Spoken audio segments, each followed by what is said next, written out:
Now pay attention because you don't want to get this part wrong. Otherwise, you'll be setting your business up for failure in the future.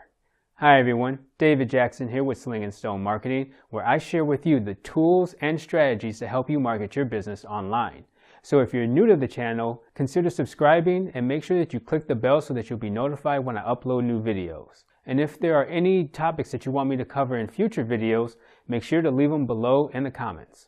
In this video, I'm going to talk with you about how to find and research a profitable niche market for your new online business. Now, when I first started out with my first e-commerce store, I had a misunderstanding of what a niche actually was. I thought that it had to be something very hyper-targeted to a small audience of people, and something that would also be really, really low competition so that I can go in there, be pretty much the only website selling these products, and I would just reap a bunch of profits because I had no competition at all. I didn't have to worry about getting into any price wars with anyone else. I would pretty much just have that entire niche segment all to myself. So I went out and I was doing drop shipping at the time, and I found some pretty good high quality products, and I thought, well, all I have to do is just get these in front of people and they'll see the quality, they'll be interested, and they'll buy. What actually happened was, because that niche that I was in was so small and so obscure, that I wound up not really getting any traffic, and I made no sales, or very, very little sales, not enough to run a business. Some of the things that I learned from that failure was that you don't want to start with the product. You don't want to have the product in mind and then try to find people that would buy your product. Also, you don't want to try and find a niche that has very little competition, because if there's no competition, then that likely means that no one is making money in that niche. Because nowadays with the internet and social media, there pretty much aren't any niches that you can make money in where there's also going to be little competition. Those two just don't go together. So any niche that you pick, you want to make sure that there is competition, and that will kind of tell you that at least someone in that space is making money. Then on the other end of the spectrum, you have niches where there is a ton of competition, but there is a lot of money that can be made. And there are three main industries where the vast majority of money is spent when it comes to consumerism. And that is the health industry, anything dealing with diets, weightlifting, anything for your mental and physical health. Then you also have wealth, which is pretty much anything with money, so making money online, starting new businesses. It can also be financial advising, estate planning, things like that. And then the third would be relationships, so dating, marriage counseling, divorce, anything dealing with interactions between people. And just because consumer money is spent in these three industries does not mean that you should pick a niche within one of them. Because remember, there's going to be a lot of fierce competition, and you don't want to make the mistake of chasing money anyway, because if you're doing this for the money, that's not really a good motivation. With all the fierce competition, you're going to have to persevere. There's going to be obstacles that get in your way, and challenges and failures that you're going to have to overcome. And just to make more money, because money is being spent here, is not going to motivate you to do what it takes to overcome those obstacles and really succeed. So one of the first things you want to do is you want to pick something that you are really interested in, something that excites you, that you're passionate about, something that you wouldn't mind learning over the next 5, 10, or 15 years, because in order to have a successful business, you have to think long term. This is something you're going to be doing for a while. And so you're going to be reading, you're going to be learning more about your market, you're going to be interacting with customers, you're going to be helping them with their problems. So if this isn't something that you can see yourself still being involved in over the next 10 years or so, then you don't want to choose that niche. You want to pick something else that you are interested in or have a passion of. Then you can also look at the jobs that you've held in the past. Was there something that you really enjoyed doing? a particular skill that you may have developed over the past 5 or 10 years or something like that? Is there something that your friends and family may say that you're really good at, or they always come to you for help on a particular thing or ask you for advice about something? For example, for me, when I was in college, I used to tutor calculus. And what I gained from that experience, I really loved being a tutor. It was really great. It was like one of the best jobs that I had. But I didn't want to be a tutor in the long run, like as a career. But what I did is I took the skill that I developed of taking something really complex like calculus and being able to take that and really simplify it and explain it to someone who was having trouble with it to help them pass their class and get better grades. So see if there's something like that that you can take, a skill that you may have learned in one industry or in one job experience area, and apply it to your new business and make a business out of it. So now you might have some ideas running around in your head. You might have even written some of them down. And what we want to do is take those ideas and do a little bit of research to see if we can find profitable niches for your new online business. Okay, so now we're on Amazon, and basically I'm going to go through 2 strategies that I use depending on what kind of business you want to have.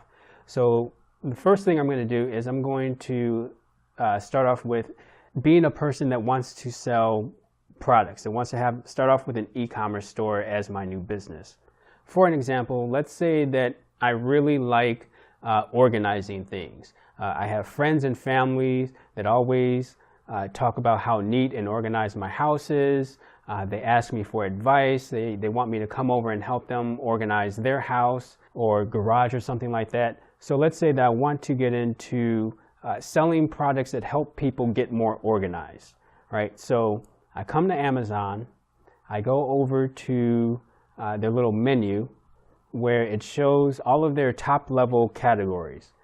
And being that I want to be in like the home organization, I'm going to come down here, I'm going to click on Home, Garden, and Tools, and that brings me to more subcategories within there, and I go down to Storage and Organization. And now that I'm in there, I don't want to stop just here, because there are all of these subcategories within Storage and Organization that are sub-niches, let's say. Each one of these has enough demand and is making enough sales on Amazon that Amazon actually created a subcategory for it. This means that this is a sub-niche. We can niche down even more within the storage and organization niche, but we know that it's profitable because Amazon created a subcategory for it. Amazon wouldn't create a subcategory for products that don't sell.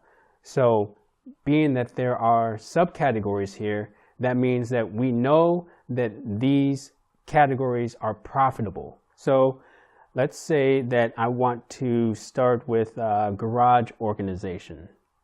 So I'm going to come here to garage, storage, and organization.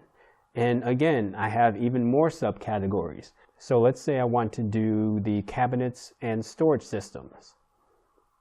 I click on that. And here we see that there aren't any more subcategories. And once you get to this point, the next thing you want to do is you want to read the reviews on some of these products. That way it gives you an idea of the people that are buying these products. You can ask yourself, why are they buying these products? What problem are these products solving for them? What is it that these customers like, and what do they not like about them? This will give you a good way of getting into the mind of your potential customers, and that will in turn help with how you speak to them and market to them, and how you can set yourself up as an expert within that niche. So now we're going to do research for those of you who actually have a service that you are selling. It's almost the same as if you're selling a product, but in this case, we're actually going to go directly to the books category in Amazon. And when we do that, we're going to do the same thing. We're going to pick one of these top level categories of books. So for example, let's say that you offer a service that helps parents deal with special needs children. We go into the books section. We go down here to the parenting and relationships. We click on that. Let's see, then we have again the subcategories, and we see special needs is down here. Oh, and here we have even more subcategories. We have special needs, disabilities, and hyperactivity, which is another sub-niche that you can possibly get into. So let's just say disabilities. We'll just do disabilities. And okay, that is as far down as we can drill. So that means that the disabilities sub-niche is profitable enough all by itself. And all of these books are basically information products that are currently selling, right? These are people who are coming on Amazon and they're having problems, they're having questions about parenting their special needs child that has a disability, and they're looking for information. And since you provide a service helping parents like this, looking at these books will give you an idea of some of the information that they are looking for, some of the things that they need help with. And again, you're going to do the same thing, is you're going to take a look at the reviews on some of these books, especially the ones that are really highly rated. Take a look at those reviews so that you can understand why people are rating this book really highly. You know, what is it about it that helped them with the problems that they're having? And that will give you an idea of some information products that you might be able to put together and sell on the side online. It will give you some ideas of things that you might be able to write about on your blog. And then by doing those things, again, you establish yourself as the expert, and you'll wind up getting more clients that are asking you for your service. So now you found your niche, and you know that it's profitable because Amazon is selling products and books within that category.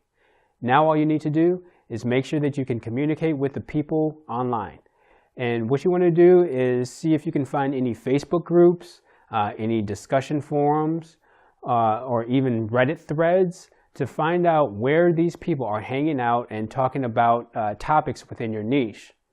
That way it gives you a great opportunity to go in, join the conversation, help people out, show your wealth of knowledge, and establish yourself as an expert.